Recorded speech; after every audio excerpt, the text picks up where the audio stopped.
Hey, welcome back guys to part 2 of the Confession series. I hope that you're excited to find out what happened, what this deal was between my family and I, whether or not I accepted it, and the aftermath of that decision.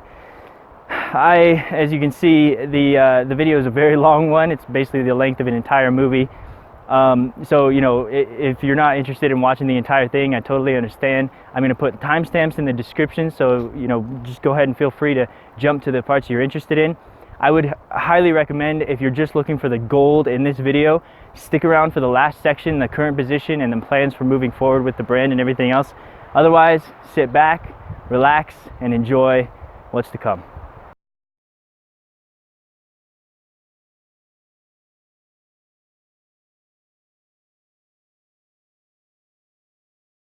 So we left off last time. I told you that I'd been offered a deal by my family. An arrangement was made that was designed to incentivize me to continue with and finish out college.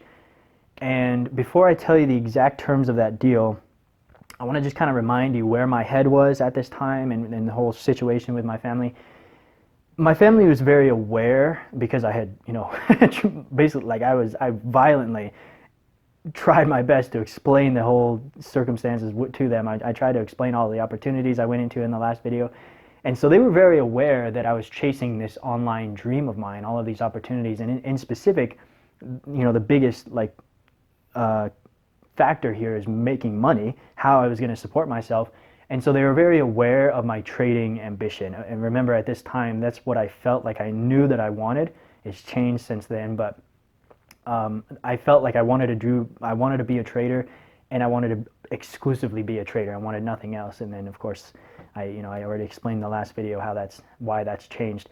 But my family was very aware of that, and because of that, they tethered this deal. They crafted it in such a way that it would speak to that side of me. They knew what I wanted. They knew that what I was trying to chase, and if nothing else, they at least appreciated that I had that plan, and so they wanted to create this deal in such a way that it really, I already said it. It would speak to the ambitious side of me that wanted to make this whole trading thing work. So here it is. Here's what the deal was. If I graduate, if I finish out college, I suck it up and just finish out my junior year and then go ahead and return and finish out the senior year, I would be given two things, in addition to the degree, of course. The first is a payout of $10,000. I know, very enticing alone. But the second thing, and this is the more relevant to my whole situation, where my head was, they offered me 1 year's time following my graduation where I could move back home and live expenses paid, just like I was over in college, because my father had taken care of my living expenses, my tuition expenses, and everything else while I was attending school. I would have that year's time where I wouldn't have the burden of having to support myself either by my savings that I had at that time, or getting some sort of part-time job or whatever, or I guess a regular job after graduating college. I wouldn't have that burden, so that I could just focus on this whole trading thing, and I could prove to them, to myself, and then just demonstrate that I could actually make it work, and that I could actually make enough money to support myself. And so that was just so custom, to where my head was. And so they offered that. That was the deal they offered, $10,000 a year's time to focus on my trading and make it work. Now, did I accept the deal? After a long, painful, series of questions and consideration, lots of back and forth between the logical side of me and the more emotional side of me, yes, I did accept the deal. I did finish out college. I graduated, and I was given the payout and the year's time to focus on my business. And to be honest, I'm a little bit embarrassed to have to admit that. I know, probably a lot of you are thinking, what? That's ridiculous. Why would you feel ashamed? That was such a great deal. You're getting the degree and the $10,000 and a year's time to really do whatever you want, focus on your business, start making money, so you wouldn't have to worry about that. And yes, I agree with you.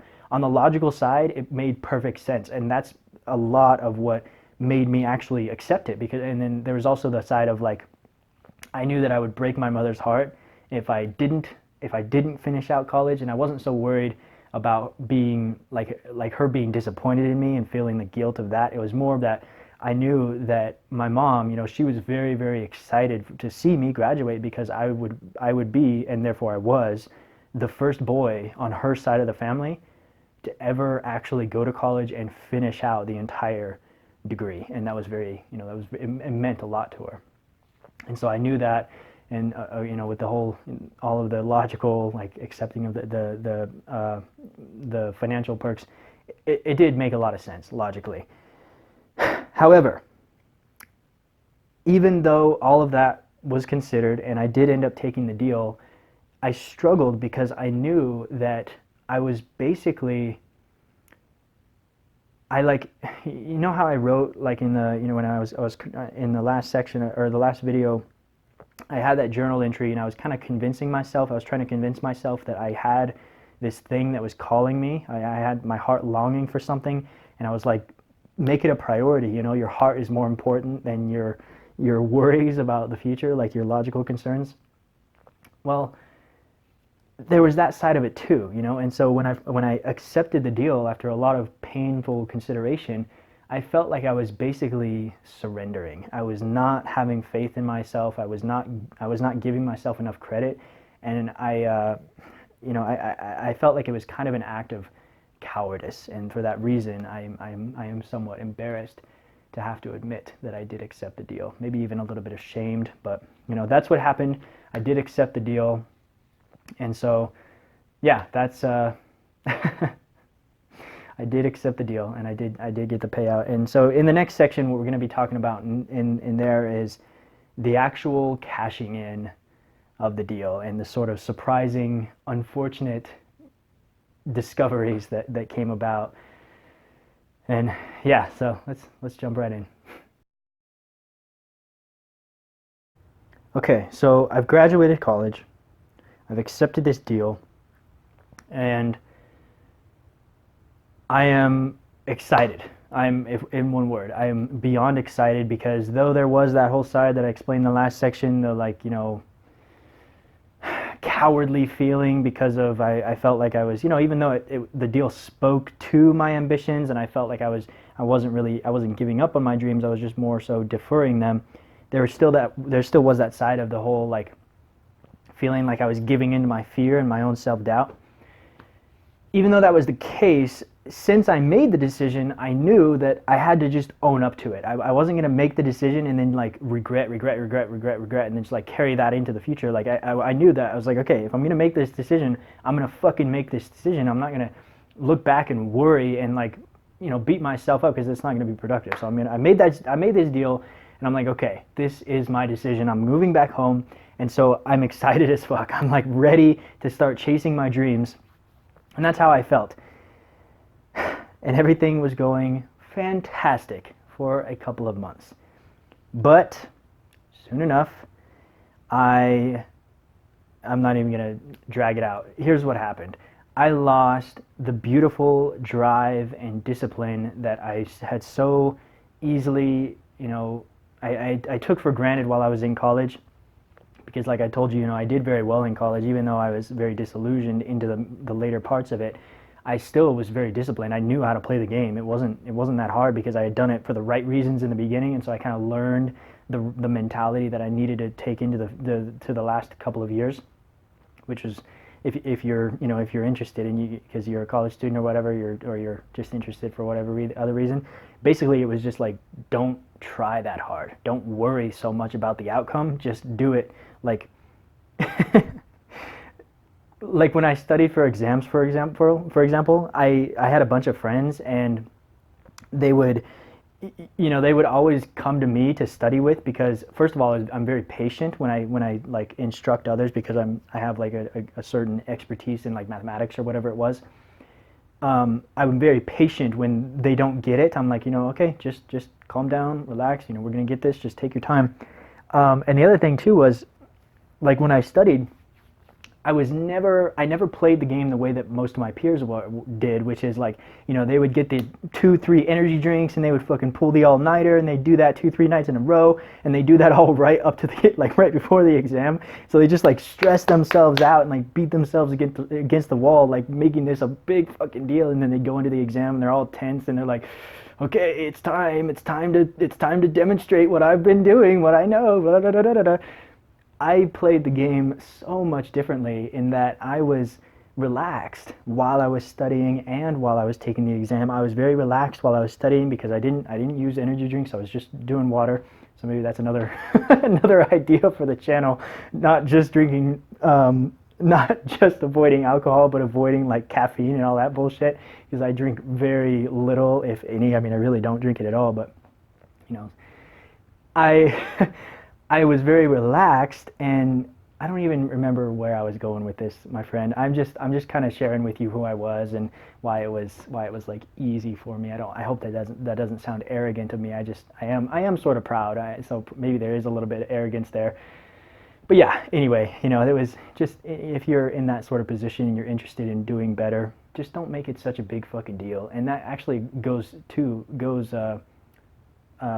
for your social skills as well. If you go into a social environment and you're kind of worried, you're tense, and you're like trying to make this like big show, you're trying to put on this big song and dance for the member of the opposite sex or your new friends or your business colleagues or whatever, let that go. Just drop it.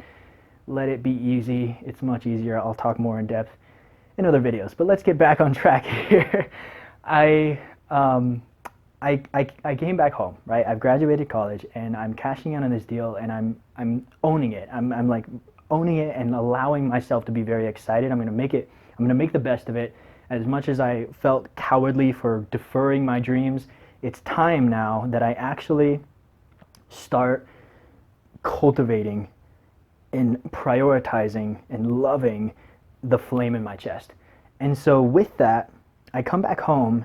And the very first mistake that I make, and I don't realize this right away, but the very first mistake that I make is I try to share that out of love. It's not like I have evil intentions. I have the best intention at heart, but I try to share that flame, that fire in my chest with my family, who is already established. Oh, and by the way, I moved back with my mom. I could have chosen between either of my parents, but I ended up living with my mom, and it would have been the same probably. Definitely with my father. But anyway, I moved back with my mom, and she's already established. She's already kind of risen above her circumstances. Not kind of, she did. She came from poverty and she rose to the middle class or even the upper middle class. And because of that, because she's so satisfied with her position, she's very okay, she's comfortable with where she is and what she's done with her life. She doesn't need somebody else to come in and basically what she felt like. And it took me a while to become aware of this. I didn't, I was just trying to share love. I was just naive. I thought everybody wanted this and wanted something greater. But anyway, she felt like I was imposing my way of life, my hopes, my dreams, my belief system on her. And it got to the point where it was no longer, she was just kind of like politely allowing me to speak, and then maybe the next step was like ignoring me, trying to subtly let me know that she doesn't want to hear it. And then finally it got to the point where she like was defensive. She was like, Xander, quit. She's getting very annoyed. I don't want to hear this. You're coming into my home and you're basically trying to change everything about everything that I do. And I, like I already said, I was naive, and it was unfair of me to not be aware of her position. But so with that, that was my first mistake. And because I'm playing that game, and in addition, there's this other phenomenon that I'll talk about here in just a second. Because I'm playing that game, I lose that beautiful drive, that beautiful discipline that I had in college. And so within a couple of months, I am staying up until 3, 4, 5 in the fucking morning, playing video games, sleeping until 3, 4, 5 in the afternoon or the evening. Even though I was trading in the beginning window of like moving back home because I was so excited and I was owning the decision, I lost that. I wasn't trading anymore. I wasn't waking up at 5 in the morning. I wasn't making my trading plans. I wasn't going over my trading notes. I wasn't studying trading itself. All of that was lost And I was in a very dark place. I was lost, and I was so confused because, I mean, not really confused. I mean, I was just sort of in this hole. I was in this rut, and I wasn't actively doing anything about it. I just kind of like ended up there, and it seemed like this kind of just slow bleed, and I really didn't even, it didn't process that I had bled so far. But one day, I I'm just gonna read you the notes, but before I do, I'm gonna read you these notes from August of 2018. I graduated in May, so it's about 3 months later that I came across this epiphany it just completely changed everything about my perspective. It woke me up, it really woke me up. And I mean, this is explained in there as well, but it was granted to me. I really want to emphasize that. I wasn't seeking it out. I wasn't trying to like find some sort of answer or some sort of solution. I wasn't even very aware of how far I had fallen. And so, that's why I credit, and you'll hear this in here, I credit this epiphany, this awakening to the Lord. I hope that doesn't turn you away, my friend. I know that I probably use the word God and the word Lord and all that a little bit too much.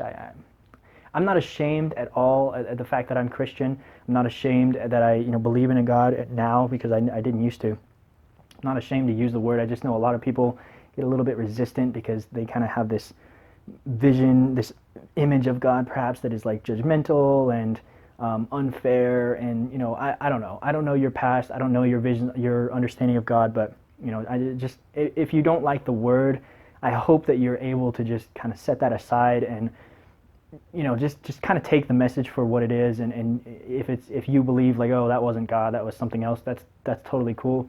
But I'm gonna use the words that I actually wrote. And so here we go. Actually, last thing before I go ahead and read you these notes, I do. The epiphany itself, there's one word that can kind of describe the realization that I got, and that was homeostasis. Again, that'll come out in the notes, but before I read the notes to you, I want to explain a little bit, because I don't explain in here what that term means. So homeostasis is a biological term, and essentially what it is if you, in my circumstance, I was, like I said, I had the beautiful drive, I had the intense discipline, and in college, and then I kind of brought that back to my mother's house, who, like I said, they're already established, and they don't, they're not trying to rise above their circumstances again. They've already done that. And my mom, so she's very comfortable. She likes to just kind of hang out, get on our laptop. She likes Facebook, Netflix. My stepdad, he plays Clash of Clans and Dominoes, and they're not like entrepreneurial at heart. They're not trying to like. They're very comfortable, and there's nothing wrong with that, and that's where they were. And so when I came back to that environment, and first of all, I try to share that fire in my chest, but more so, just being in that environment where the dominant energy is like just stagnation, just relaxed and comfortable. Homeostasis is the phenomenon that made it so that the kind of ecosystem of the household, naturally it's going to normalize to a sort of steady state. It's a stable equilibrium of energy, of feeling, of thoughts and patterns. And I said it's a biological term. An example of that in biology would be like, when when you get cold, you start to shiver. That's your body trying to get itself back to the stable state of like 98.6 or whatever it is. That's, you shiver when you get cold. When you get super hot, you start sweating. That's homeostasis at work. I'm not sure if homeostasis is the process there, or if it's like the end goal of normalization, but that was the insight. And so let's go into it. Let's just read this. Friday, August 17th, 2018. I've been given what I believe will be the most important flash of insight to shape the rest of my life. The vocabulary and the unmolded understanding was there, but it wasn't until the Lord slapped me in the face with true insight that I saw the dense, critical meaning glowing from the synthesis of the fragments. It happened maybe 15 minutes ago while I was playing GTA 5, oddly enough. I remember this very well, and that's why I'm so grateful that I have it written down. Nothing like a catalyst from the game happened. I was just playing again after literally playing through the night last night, and God granted it to me. After planting the seed, I continued to play, ignoring it. No, says the highest one.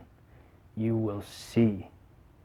I crashed in GTA and then just sat there for a moment, feeling the insight culminate. I cried, gentle tears of gratitude, shortly thereafter. Homeostasis.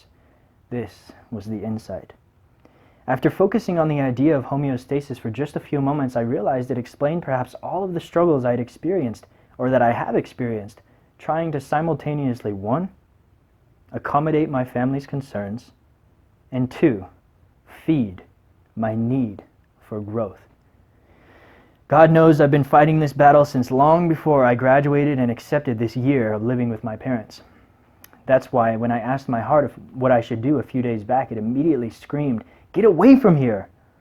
I can't expect myself to thrive here and then have no more struggles. I have to escape the forces that are holding me back from my full potential. I've been unconsciously trying to escape these forces, which explains why my family always reacts with pain, irritants, resistance to my attempts at bringing them up to my level of fire in my chest. This has been the battle for as long as I can remember, and it explains all the struggle I feel when I surround myself with family.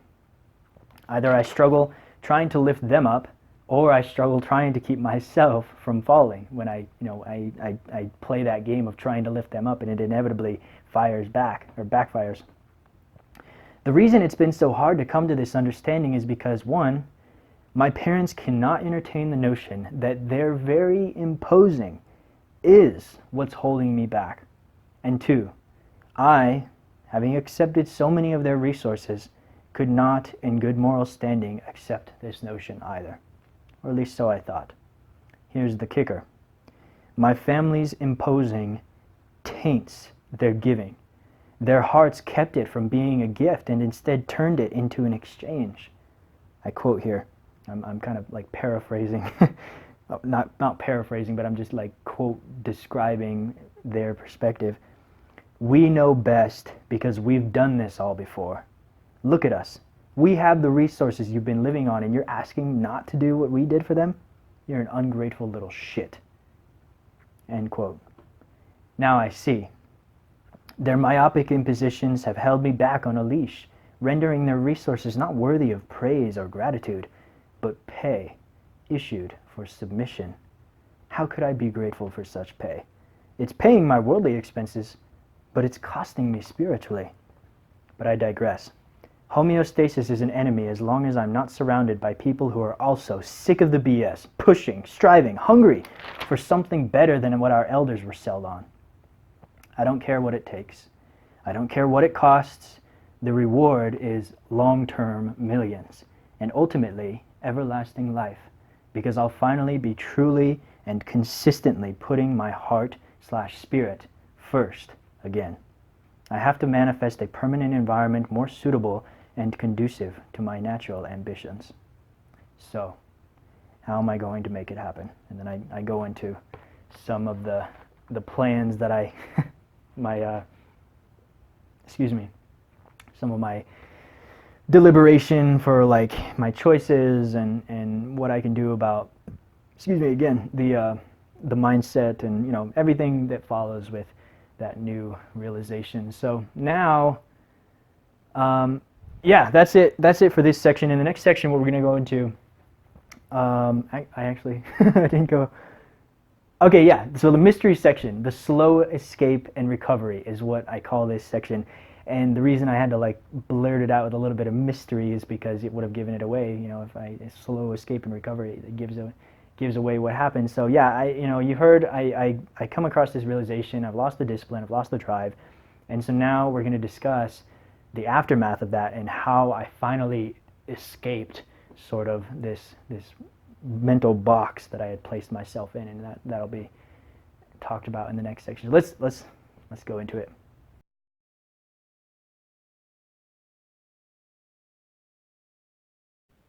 Okay, so I read you in the last section, I read you the actual homeostasis insight. Now, what I want to share with you is just a few days later, that was on the 17th of August, and this is on the 21st. This is kind of like my, I had the insight, but now I had to decide what to do with it, and that's kind of what this is. So let's go into it. It's time to quit playing games with my resources, dog. I called myself dog. I find that funny.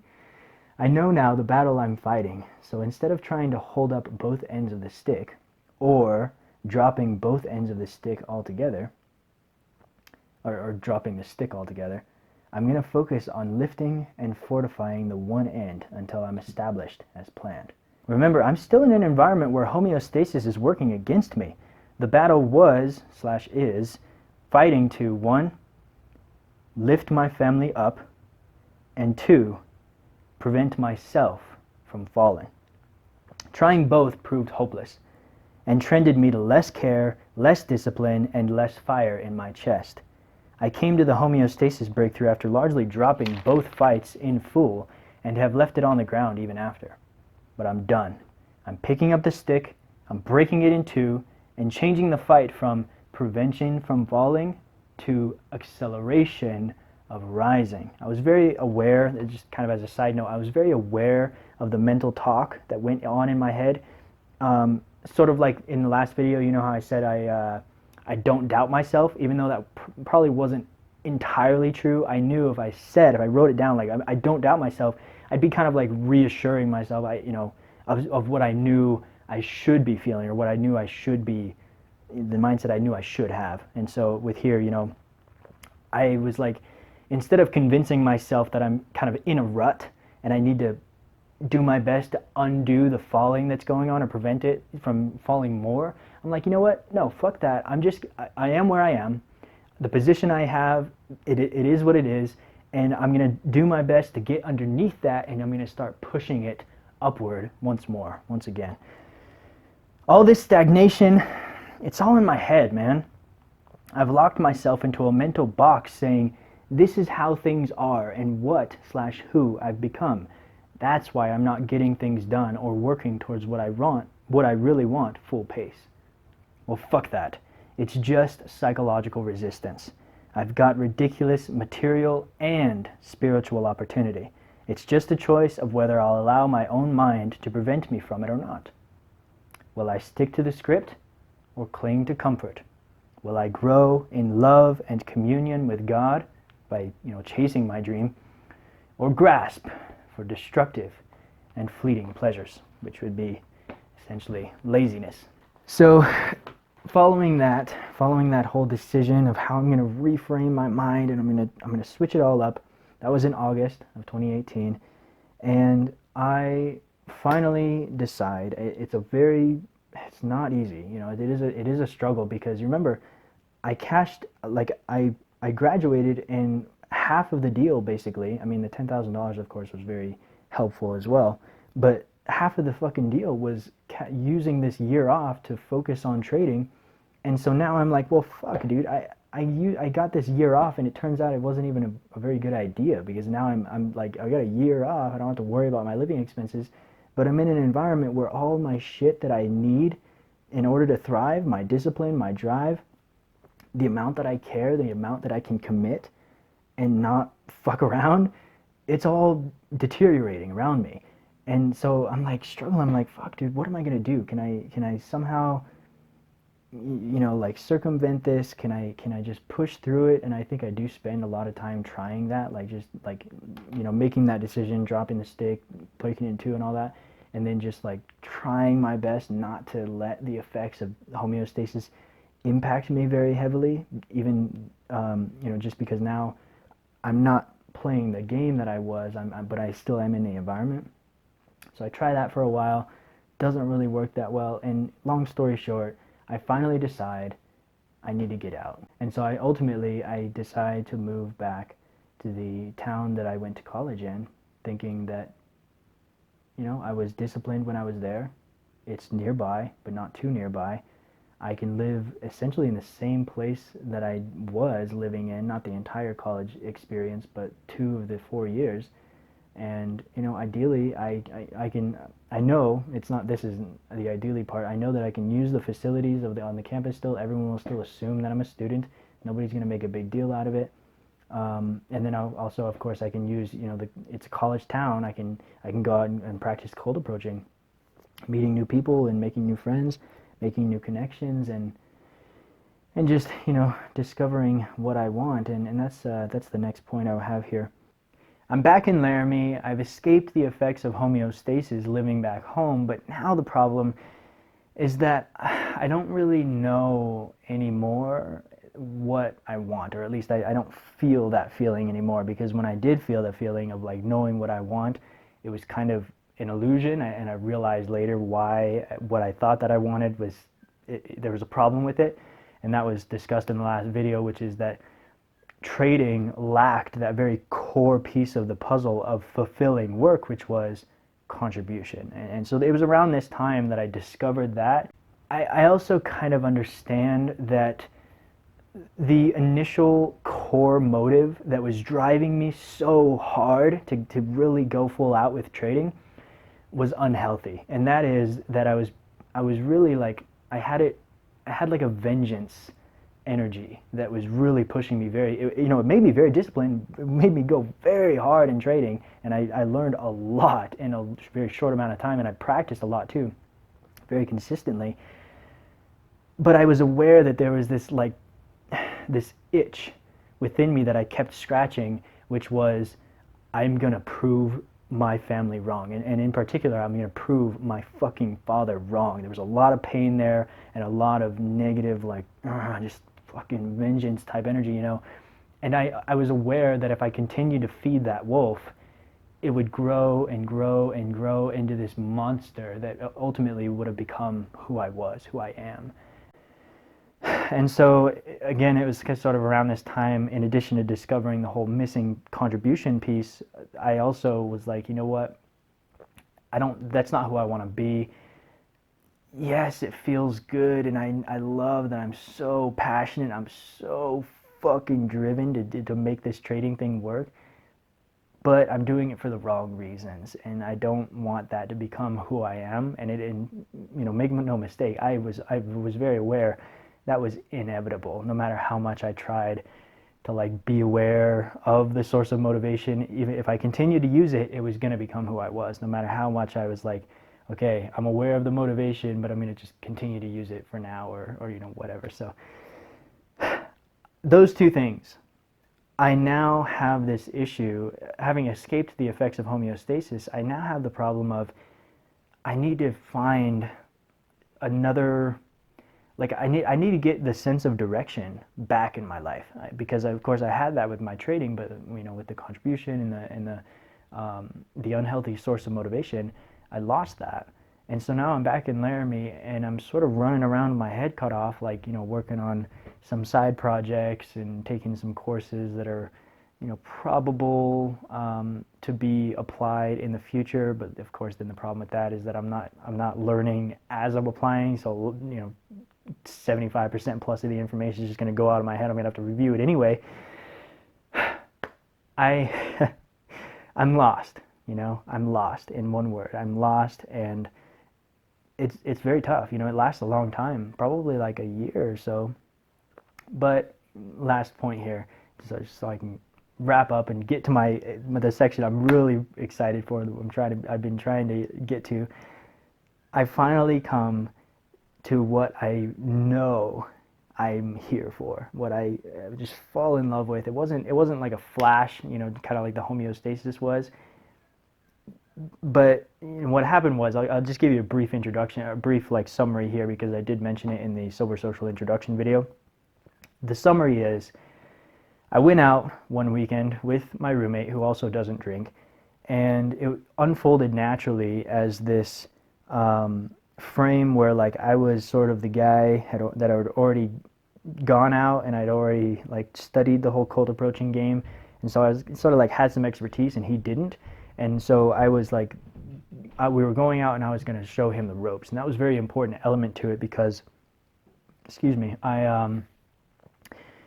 because of that whole frame that naturally unfolded, I was way more comfortable to actually like guide him, like actively like show him, inspire him, but also like give him instruction, give him advice, and like, like encourage him to ask me questions and encourage him to give me some constructive criticism and all that stuff. And so, the whole night I did very well, I would assume. I mean, I can't speak for him, but I would assume that I inspired him, and I hope that I also like taught him some things, and I pushed him, and I did things myself that I would hope, he was excited to see that it could be done without drinking. And so, long story short, at the end of the night, I realized like, how well I did, first of all, but more importantly, how much I enjoyed it. I mean, going out alone is one thing, and it's a tremendous time. Don't get me wrong, but going out with a buddy that like was kind of looking to me to help him with what I'd learned already, it was just so much fun, and I felt like I did so well that while I was writing about it, I was like, you know what, this whole teetotaler identity, I've without thinking about it too deeply, I've sort of let it be a block to being that social expert that's actually capable of teaching other people. But I'm now like considering, it's still in the notes, I'm now sort of wondering, could that actually be a very unique position of, I don't know, like selling, like a USP, a unique selling proposition? Could that be my thing? I could be the teetotaler social guy. So anyway, more detail in the introduction video, and if you want even more detail, I'd be happy to bring out the notes for you. Just leave a comment or whatever. But let's stop with this. I want to really get into this last section, my most anticipated section. I'm so fucking thrilled to finally be here, sharing with you where I'm at right now socially with the brand, and of course with that current position moving forward with my plans into the future. Let's get into it. Okay, last section here. I am so excited to finally be here. I have changed the backdrop, as you can see, because I'm so excited about this final section of the entire Confessions series. Now, before I begin, I have my nephew and my sister and my mother out here, so forgive me if I'm a little bit more stifled than usual. I feel, I'm still kind of getting used to recording with other people around. But here we go. This section is all about my current position as well as my plans for the future, and that is with respect to both my social skills and the brand itself, with where I plan to take this whole thing into the future. And before you turn away because you think that this is going to be boring, more than just being about who I am and where I'm at now, I'm going to really clarify to you and also to myself what the whole purpose of this entire brand is, this Sober Social mission, why I'm doing it in the first place. And so the first point that I want to make here, why is it, no, excuse me, I don't want to undersell myself. And so, I've been, this entire confession series, I've been like telling you all about my past, my social naivety, all of the mistakes that I've made and the embarrassments that I've had. And now I want to, kind of step away from that and not play the martyr anymore, although for good reason. I don't want to play that role anymore. I don't want to undersell myself. I want to, give myself credit and honestly show you or share with you that I have substantially improved my social skills. I don't, hide that. I don't deny it. And I am very excited, very proud of that. And so I'm going to share with you a couple of stories to exemplify that. Some of my best times, I've had times where I've really impressed myself with how well I did. I went out on other times I had kind of low expectations, and I just was blown out of the water with what happened. And so we're going to go into a couple of those. But before we do, I want to make a couple of explicit points before we actually go into the notes. I want to just kind of describe to you where I'm at right now socially, so that you can understand again, just who you're learning from, and I'm not hiding anything. So here we go. The first point is that I feel very comfortable in bars and similar situations where there's like loud music and there's a ton of people and everyone's like running around, there's dancing and all that kind of stuff. And that's the case even though I don't drink. And, especially back in the day, I was very, very uncomfortable, very frightened to go into those situations because of the high stimulus, and so I feel that that's very much changed. However, I also feel that I'm very dependent on certain factors of those environments to like be kind of in my favor in order to get past that initial resistance that I talked about in a previous video. And that is, those things are the things that I'm dependent on. The first thing is that there has to be a lot of people. If there's not enough people, I feel uncomfortable because I feel like I'm kind of standing out. And so I much prefer if there's a ton of people, ton of walking traffic. Ideally, it's like shoulder to shoulder walking through the bar so that I can feel like I'm just like another blur in the background.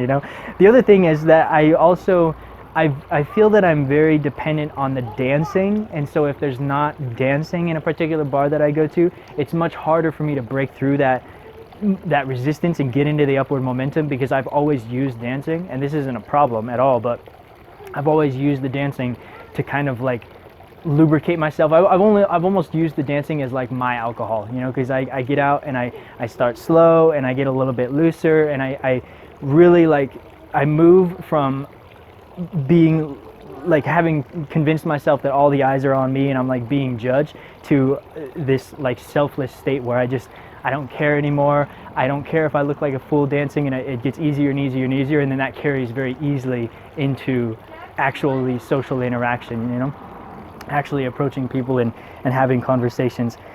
The next point is, I guess let's save that for the last one. I am very comfortable with myself, and this is more of a general thing. So I feel that I am very confident. I'm like, I've pretty much mastered the whole non-neediness principle, which I talked about in yet another video. But I'm not naturally outgoing. I don't, if I'm in a social environment, unless I actively push myself, it's not gonna happen where I just like approach a stranger, or even like approach like somebody that I knows, it's very difficult for me to do that unless I push myself, or I'm in that upward momentum state that, was earned earlier in the night or earlier in the day for whatever reason. So that is, that's another feature of me that I feel I feel responsible to share that with you, because that is who I am. I'm not naturally outgoing. I have to push myself, and I feel that that's probably going to be the case for the rest of my life. If not that, then at least for a long time, because I just feel like that's who I am. I have to push myself to get through that. Next thing, this is the last one before we get into the stories, the actual notes. I guess I kind of already commented on this. I have had incredible experiences, and that's what we're going to go into, but I lack consistency. And so, like I said, I'm dependent on the tons of people being there, or I'm dependent on the dancing being there, and I feel like I need that in order to get past that resistance. However, or for that reason, I feel like when I go out and those aren't there, I don't do very well, and I end up stifled. I end up sitting alone and quiet, and not, because again, I'm also not like naturally outgoing and all that. So now let's get into the stories. Now these are going to be some longer note sessions that I'm going to be reading you. So I'm going to put a timestamp if you want to just go ahead and skip to the next part of the video, because these will probably take a little while. And that next part after the stories will be the elephant in the room. I want to clarify to you and also to myself who exactly I'm speaking to when I'm talking to the camera. Who I'm aiming to reach, who I'm aiming to teach and help. And so that's what's up next. But for now, let's go into these couple of stories from my past that I'm very excited about. Okay, first story that is actually exemplary of my best side, the greater nights that I've had out, or the greater times that I've had out. And before I get into it, I guess I should kind of note, when I go out, I do absolutely, I want to play the game in such a way that I'm just attractive generally. I'm actually good at making friends, as well as like girlfriends, or if I'm interested in like having a one night stand, or getting, I don't know, whatever else that I'm interested in socially. I do definitely want it to be like a broad social confidence, but especially at this time, and even in the next note, which is like a year or two later, I focus primarily on women. And at this time, that was, probably mostly because I'm interested in getting better at women. Of course, I'm interested in that now too. But the other thing too is that I know that the most fear, the most like discomfort, and fear is the biggest thing. The most fear is when it comes to talking with beautiful women, and especially like in different contexts, which I noted already. And because of that, I feel that there's the greatest opportunity to stretch myself socially, to gain that intense confidence by practicing the game, focusing on women exclusively. But of course, like I already said, I do want to make it broad. The other thing, just one last thing before getting into the notes, it might come out here, my sort of attitude towards women, and it's not demeaning, but it might sound like that. It might sound a little bit arrogant, and part of that is because I'm very new to the whole like non-neediness and like confidence, and being able, like a good example that'll come out in these notes is being able to brush off a girl that's like maybe playing a game to try to make me jealous, or she's, I don't know, whatever else, like being able to brush her off. That feels so fucking good to me, and so that'll come out in these notes, and I hope that doesn't offend you. If it does, I'm going to say it anyway. But another thing I want to note about that is that, so it was new, right? And that's part of the reason it comes out. But the other thing too is that I do genuinely feel that way. I'm not going to lie about that, and I don't feel ashamed that I'm able to like brush off a girl that's playing games with me, because like we noted in that non-neediness / boundaries video, I hold myself to some degree of, like, I hold myself to some standard of value that I hold, all of the people around in my life too. I have certain behavior that I'm not willing to tolerate. I have certain standards that I expect from them, and that I think it's not only good for me because I can kind of like, keep out the negative, but it's ironically attractive. And I talked about that in that video. So long story short, I hope it doesn't offend you, but with that said, I'm going to go ahead and read my notes as they are. I might censor them just a little bit. I'm definitely going to like censor out the names and stuff, but I'm not going to be dishonest. I'm not going to like pretend to be more like politically correct than I really am and the way I really feel. So, okay, enough talk. Let's get into it. Friday, October 6th, 2017. Damn, I feel wonderful, like a fucking king.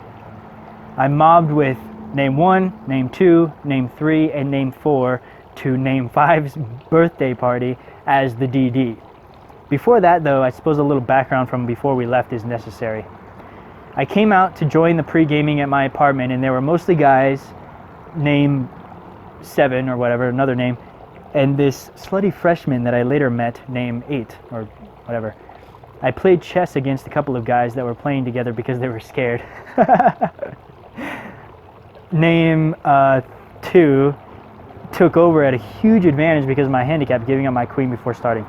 Anyway, that's not really important. What is important was that this girl was dressed sexy and acting slutty, and so I talked to her at some point.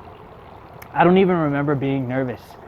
Anyway, her and all the other girls go before us, and we then lock up the apartment and head to the birthday boy's house. Excuse me. When we first get there, it's a major sausage fest. The girl gets excited when she sees me and asks me to play. It's a drinking game, so I kind of reject/ignore her and walk to the kitchen to converse with some of the guys. It's hard to put together the cohesive flow of events as they occurred, but here are some of the highlights. I was physical with this girl. She was physical with all the guys, but I was physical back, yet not highly invested in her attention. Whenever she flirted with the other guys, I just ignored her, and it felt fantastic. At one point, after having mingled with her and sat with her / touched her, I come back upstairs to sit on one of the couches and sit by her, but she's flirting with this other guy on the opposite, or adjacent actually, couch. I sit, but I say something trying to basically convey, do your thing, to her. You know, do whatever you want. I'm a high quality man with options.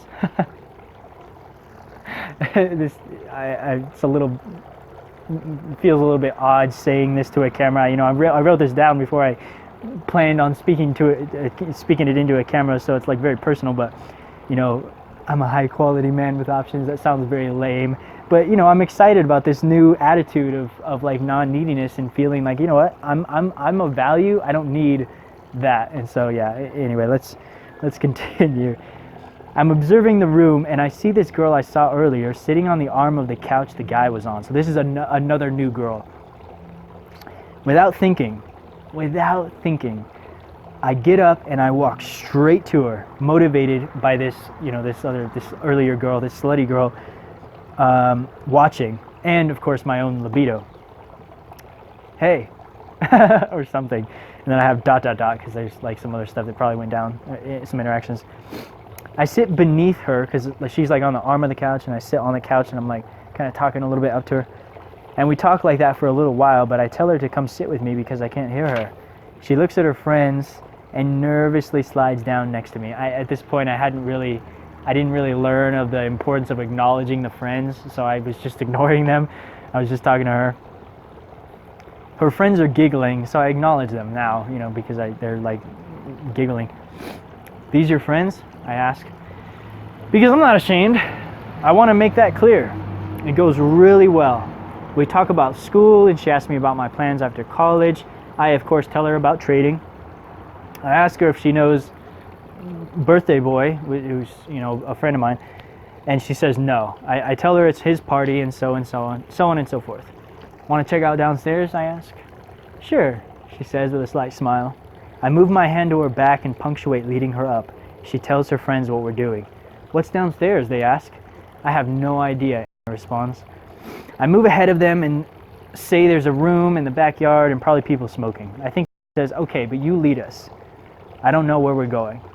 And then I have like in, I have in like little brackets, I say, though that also might have been her, oh crap, I used one of the names. Whoops, I'll have to blurt that out. And her unattractive friend when I had to lead them through the sea of people downstairs. This is later in the night. I'll get to that in a little bit. So I do. I take her hand and I lead her downstairs. And that's so exciting to me. You know, I've always felt like, oh, I'm not supposed to do that. I'm not supposed to take the girl's hand and just like take her wherever I want. But ironically, it's actually exactly what you're supposed to do, my friend. You're supposed to be a leader. Okay, continuing. We end up sitting on the couch and I put my arm around her. She's into it. She definitely finds me attractive and likes that I'm being bold and physical, but her friends are making it weird. I try to get them to relax, sit on the other seats and talk with us, but they're too nervous or whatever. I sit there with her for a little while, but she gets up and says she's gonna go find her friends. Too much awkward tension, I guess. Oh well, I'll get there, smiley face. I'm just happy to have had the confidence to first blow off that, you know, the first slutty girl like that, approach without thinking much at all, and then actually manage to be fairly physical and leading with her. Oh, I forgot to mention, I also noticed she'd come sit right next to me, still talking to her little boy toy on the other end of the couch after approaching that other girl. Oh, do I have to, might have to blurt out another name. Jealous, perhaps? Winky face. I also talked with this girl, another name, who I actually met last weekend, or maybe 2 weekends ago, but when she was with the birthday boy friend of mine over at our apartment. And then in brackets I say, but I don't recognize that until she tells me she kind of has a thing with birthday boy and confirms my suspicion. She was dressed so sexy tonight. I can't remember the initial ice breaking, but I remember being downstairs and her asking if I think we can smoke in there or here. I say no, but this probably goes outside. We go to the backyard, her after me. I'm already sitting when she walks out. So what's your name, beautiful? She tells me her name. And yours? Xander. That's a really pretty name. I feel so confident at this point. I remember it very well. And then there's some like more back and forth, and we get interrupted.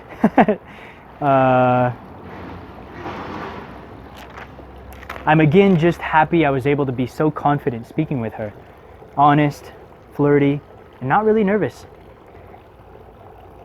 I even spoke with another girl tonight. This was a girl that I know from like all the way back in high school, maybe even junior high. She was like super beautiful, super hot, and you know, very like one of the like popular girls. And so I speak to her. I again, no hesitance whatsoever, no fear.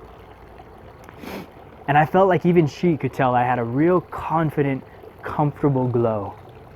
Finally, my personal favorite of the evening, and then in parentheses I have, or perhaps second to that other girl with the when I was leading and stuff downstairs with her friends, was actually a girl that approached me. Fat, unattractive, but I respect her confidence. Plus her friend's kind of cute. So I talk with her a bit. We take a picture together, and she asks if I'm into kissing randomly, and I say no. And so I ask her friend, so are you supposed to be watching her tonight? Or managing her tonight? The girl lights up and laughs with me. It's easy to talk with them. It's easy to talk with them. I lead them downstairs and outside too, but not with physicality. I don't want to hurt the unattractive girl's feelings. You know, she's always got to be put through that, poor thing. Anyway, the fat one senses what's up and leaves her cute friend to come out back with me. She wants to look at the stars, so she sits/isolates herself with me. We talk for a little bit. Her name's... I don't know how long before I'm cock-blocked again by some fools, so I ask if she wants to try the garage. She agrees, and we return inside. The fat friend is on the first couch, upset, so that girl goes to talk with her. I wait for a minute, but I start getting that feeling, you know, waiting on a woman, that I know I'm too good for, so I actually leave them. Damn, haha. I'm only just realizing just how sudden and almost rude that was. But I'm a high quality man. I ain't got time to be waiting on no fucking hoes. I later run into name on the way upstairs. I stop her. I'm about to leave. Let me get your number. I get it, and she nervously says her phone's in her car, so she can't reply right away. I just smile. I'll text you sometime. Overall, I could not have asked for much better. Still need practice with calibrating to and communicating physically/sexually in social settings, but I'm so much more confident than I've ever been. It's delightful. I have very little concern for what they're saying about me or what they think of me, even when I'm just sitting quietly alone, observing the crowd's behavior, searching for opportunities, kind of like I do in trading. And when I talk to women, it's also pretty carefree and bold. The first girl didn't care. I hadn't prepared what to say ahead of time. She was attracted to me because I wasn't afraid. I was confident, bold, and even moderately physical. I had a blast, and I'm just so grateful because my level of self-acceptance is at new highs. I love who I've become. I've improved my skill set and mentality so much in the past few years, it's almost hard to believe. I'm one of those guys now, and I've never felt so powerful, so in control of the women I end up allotting my time to. So yeah, last little note there. That's a misconception. Hey, Steven, what's up? Who? Kylie's inside. You can go see. She's watching Jackson right now. So that's another little note here. You know, I say that I'm... You can go through the garage. So I'm... Huh? Oh, it's closed? Okay. Yeah, just go ahead just real quick. That's all right. So I'm... you know, I that's a misconception. Oh, is it locked? She's trying to keep Jackson from getting out. Okay.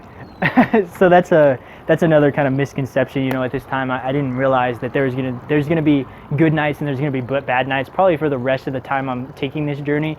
You know, when you're going out and you're socializing, and like I kind of already said earlier as well, you're basically going out and you're smashing your ego against the wall again and again and again and again.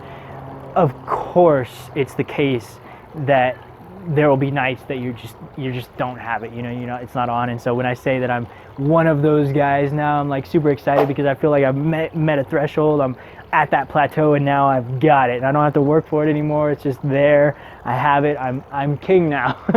But obviously, that's not the case. You know, I've had plenty of bad nights since then.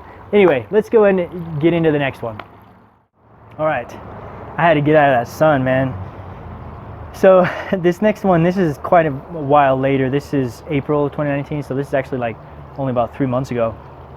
I went to Mexico for my sister's wedding, and I had this night. I'm gonna censor out like pretty much the whole first part of it because I wouldn't feel comfortable sharing that. But the summary was I hung out with 3 other people, 2 girls and a guy, and I did fantastic. I was like, even though there's another guy, I was pretty much the one that was directing the whole movement, like what we were doing and sort of the vibration, the energy of the group. And I I was dancing alone because they didn't want to, they didn't feel comfortable, whatever. They were like trying to drink themselves into the confidence they needed. I guess they just couldn't do it. So I was like, fuck it, I'm gonna dance alone. And so I did. I danced with other people. It wasn't very busy, but I did it anyway. Okay, so anyway, I have that, and eventually we kind of say our goodbyes. We part ways, and now I return to the club that I was at earlier with them. I'm hoping, this is where I'm starting to read, hoping to find this particular girl I had danced with earlier. I danced a little before getting another water and standing at the bar for a bit, where I made other friends, by the way. I watch for just a bit before I see her. She's walking out with a girl I haven't seen yet. It's unexpected, but I roll with it and go to catch up with them. I expect them to be walking back to their room or something alone, but they go to join some dudes smoking. Again, unexpected, but again, I roll with it. I open with a pretty hella sloppy opener. What's up? ... Remember me? Before they get to the group, and I just remember finding myself on the wall, leaning next to the girl my girl was with, and she's giving me the coldest fucking shoulder, while I also don't know literally anyone else there, and the pressure's on. But I stick to my guns without a second thought. I befriend one of the guys, laugh off the cold shoulder girl's struggle to come up with her fake name.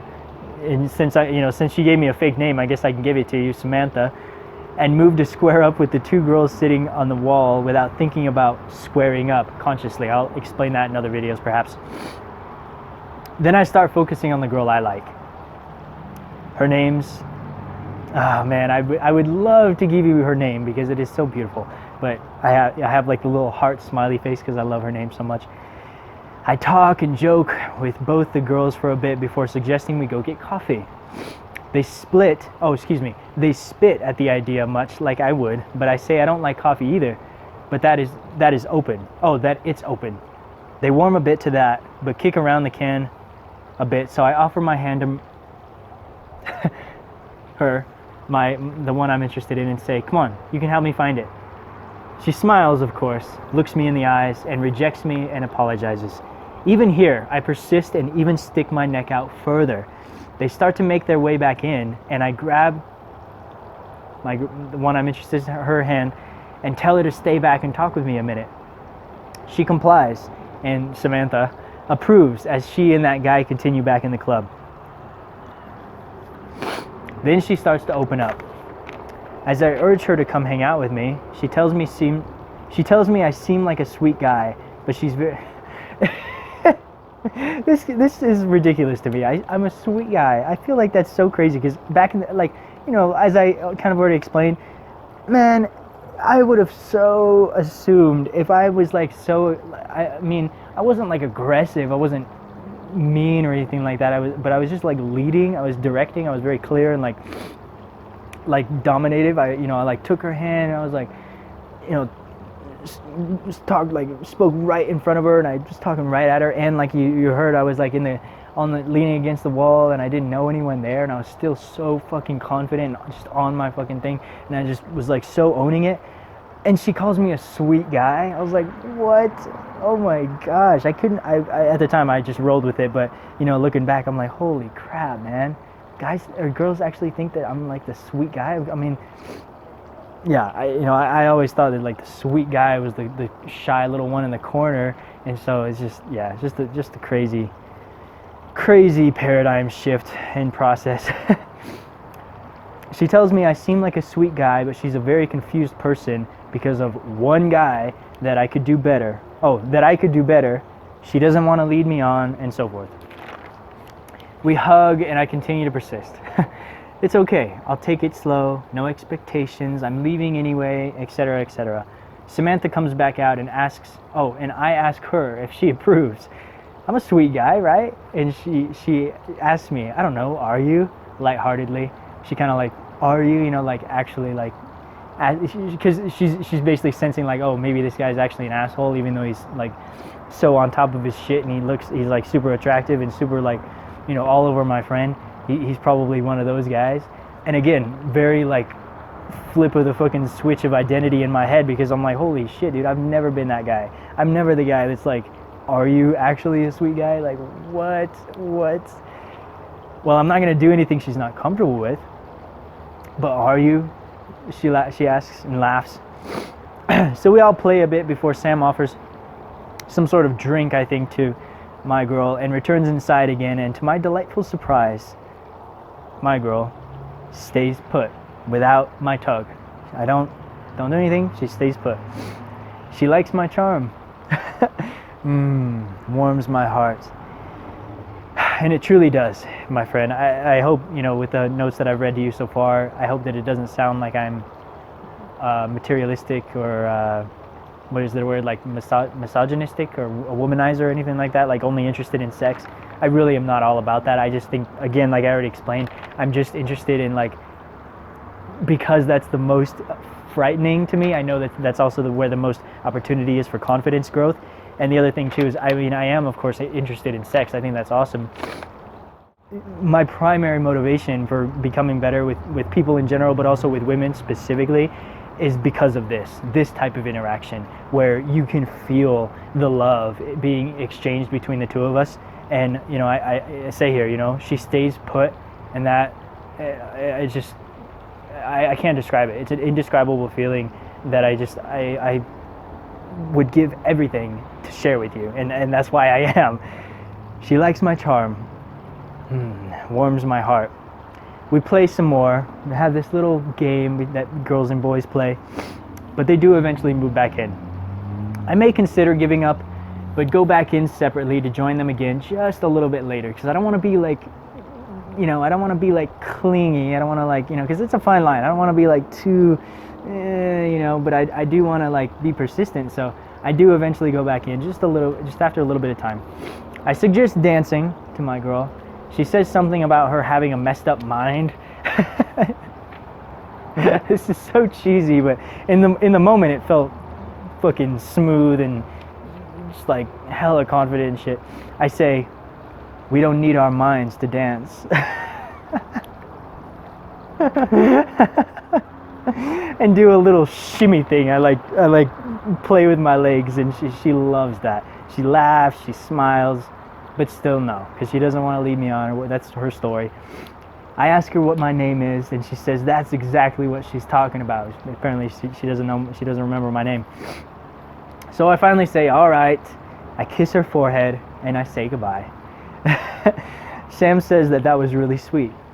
I leave everyone on a high note and head to catch a taxi back to our villa.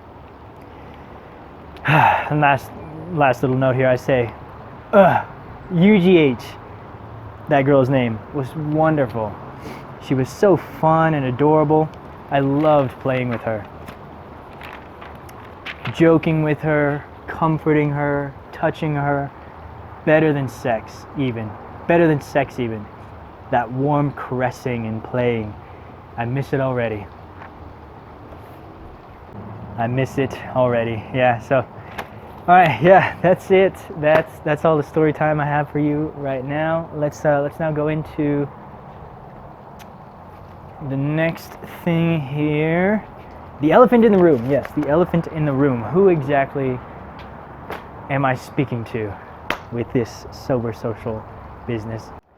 I actually considered reserving this topic for an entirely separate video because I feel that it's so important, and that is this elephant in the room that I've kind of been like doing my best to ignore and like just like have it be this like ambiguous thing that I could leave for another day, like I said, you know. But I think I really, you know, with this whole confessions thing and clarifying my current position and my plans for the future, I think it's very important to just get it out right now. And that is that I think who I really am speaking to, who I really am called to share all of this like experience, all of this like love and again, I'm trying my best not to sound like arrogant or like, you know, braggy. I don't like that, but my expertise, my knowledge and wisdom in this field, and like my passion about getting better, you know, as I grow, gain more wisdom.